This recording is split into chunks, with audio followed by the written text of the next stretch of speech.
Canberra. Thanks, Valzia. Well, time now for Wednesday's political panel, and I'm joined by Labor frontbencher Amanda Rishworth in Adelaide and Liberal MP Tim Wilson, who is in quarantine again in Canberra. Thanks to you both for joining me today. Thanks for having us.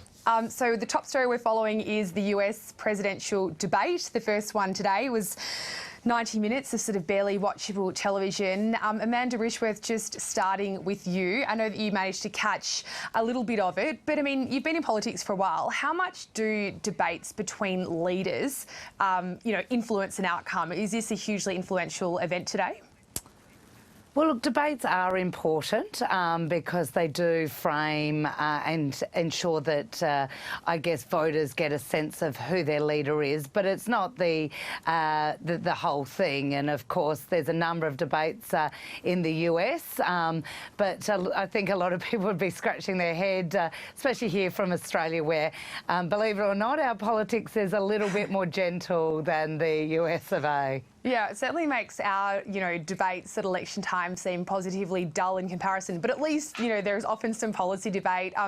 Tim Wilson, it didn't really look like either candidate today was able to present any kind of plan or vision for America's future. And it's depressing because it's such a dire time over there.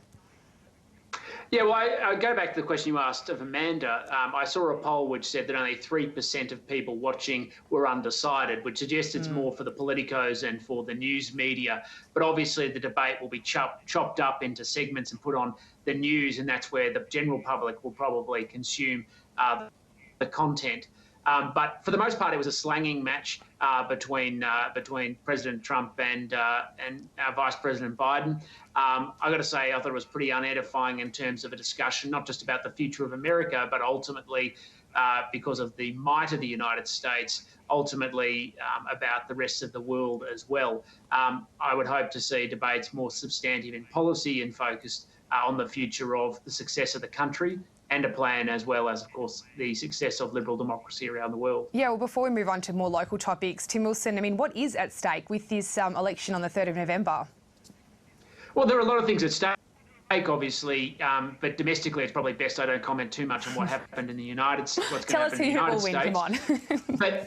But I think for, I mean, obviously our views, it'll have an impact on race relations, whether it's a country that moves forward together, economic prosperity, access to various public services. But remember also that the powers of the president are relatively limited, and they're mostly focused externally around things like the military, defence and foreign relations. And that's where obviously we take an interest. Obviously we have a deep alliance with the United States. We want that to continue, and it will regardless of who's president. But the attitude between the president and his Democratic rival in terms of its relationship in Southeast Asia and across the Asia Pacific is of critical interest to Australia's national interests and security, and trade interests as well. Yeah, there is a lot at stake here, I think, is what you're trying to say. Now, today, turning back to Australia, the Deputy Prime Minister, Michael McCormack, is urging young Australians who don't have jobs to move to the regions, basically to try and fill about 26,000 positions on farms, so farm labouring positions. And he's saying that, they should move there for love or for the lure of a possible Instagram snap. Amanda Rishworth, is that a pretty shallow way of looking at it, or is this a legitimate reason for young people to move to the country to actually get a job? Well, I think he's missed the point that getting people to move to the regions to do the fruit picking work has been a structural challenge for government for many years, and this government's done nothing to address that. So by sort of suggesting that all you need is an Instagram shot or go out and have a go, ignores the challenges around housing and the ability to find a place to stay, transport, a range of different really important logistical issues that so far governments haven't actually found the solution to. I think New Zealand has a model in which people sit down and, whether they're farmers, government, unions, and work together to work out how to get farm support and people to work on farms. So I think it's going to need a little bit more than this shallow advertisement from the Deputy Prime Minister of go and get an Insta shot. And I worry that it does also also send a message about how the government thinks about young people and the challenges that they're actually facing. The challenges young people are facing with job losses and a range of other things are more than this sort of, oh yeah, I just want to be a social influencer. There's some pretty significant challenges out there, not only on farms, but for young people, and probably needs to take it a bit more seriously. Yeah, we know, Amanda Rishworth, that hundreds of thousands of Australians have lost their jobs through the COVID-19 pandemic, and we know that right now farmers need an extra 26,000 workers who would ordinarily be backpackers and foreigners who come here to work on farms. So there's clearly some jobs there. So how do we get younger people to move to the regions to, take up a job? Well, firstly, when I speak to young people, they're certainly looking for ongoing and permanent work. That is always a challenge. There's got to be sufficient housing and transport. You can't expect people to move if they're going to end up being out of pocket. That's not really an incentive to get there. And then you need the training and skills. What's the pathway that you end up taking? Young people do want to think that a job is going to last more than a couple of months. So that's also a challenge as well, is how do we structure some long-term careers out in the region. So I think there's a lot of work to be done, but it can't be done in isolation. It can't be done with jingles or slogans. It needs the input of everyone. This, as I've said, has been a strategically big issue for a long time. It's not just during COVID that this has been a problem. It's been a problem for many years before that. We need people sitting down and taking it quite seriously to work out how to address these shortages. Well, Tim Wilson, what is the solution to this? Is it incentives, tax breaks? Is it, welfare? What will solve this seemingly intractable problem?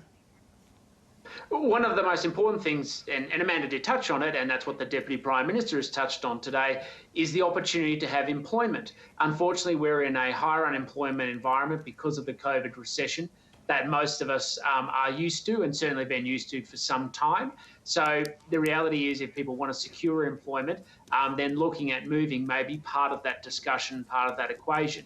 But there are so many other benefits to living in regional centres than just the potential to be able to work in agriculture. Obviously, housing is cheaper. There can be a greater sense of community and identity for people. And so it's what do we need to do to support that? Now, the Deputy Prime Minister has outlined today that there are jobs and opportunities that may not presently be in the cities that provide the foundation for a job, but more critically, the basis to build a life. And so that's what we need to be focusing on to make sure that young Australians see the opportunity. We don't deride the regions or the job opportunities that they offer. They provide a critical lifeline as part of the foundation of wealth-creating sectors that build the success of this country. But would the government, or should the government, just be looking at actually providing some sort of financial incentives? Because, I mean, if somebody doesn't have a job right now and they're living in the city, they're probably on Job Seeker, which is about $400 a week. That's not a huge amount of money to pay for the costs of relocating your life and then getting a house to rent, getting some food in the fridge and, then starting to work and earning a salary.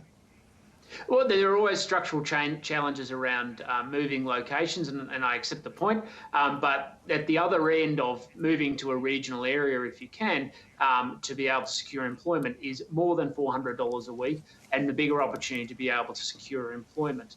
And that's where the focus of the government is what do we need to do to provide the opportunities for younger Australians, or all Australians, to be able to be independent and stand on their own 2 feet rather than being dependent on welfare in the cities or anywhere else in the country. All right, well, I wanted to change tack a bit, still in the unemployment sphere, but the Parliamentary Budget Office has this afternoon released some analysis of the Job Seeker unemployment benefit, and it's found some interesting longer-term trends. Firstly, that older women seem to be taking up a greater proportion of the number of people on Job Seeker, and that if you're older, you tend to stay on it for a lot longer. Amanda Rishworth, I wanted to ask you about this because previous recessions have shown that when older people lose their jobs, they take a lot longer, or they don't really get back into the workforce. And so that's sort of a trend that we're already seeing. Yes, it is a really concerning trend because often older women in particular have had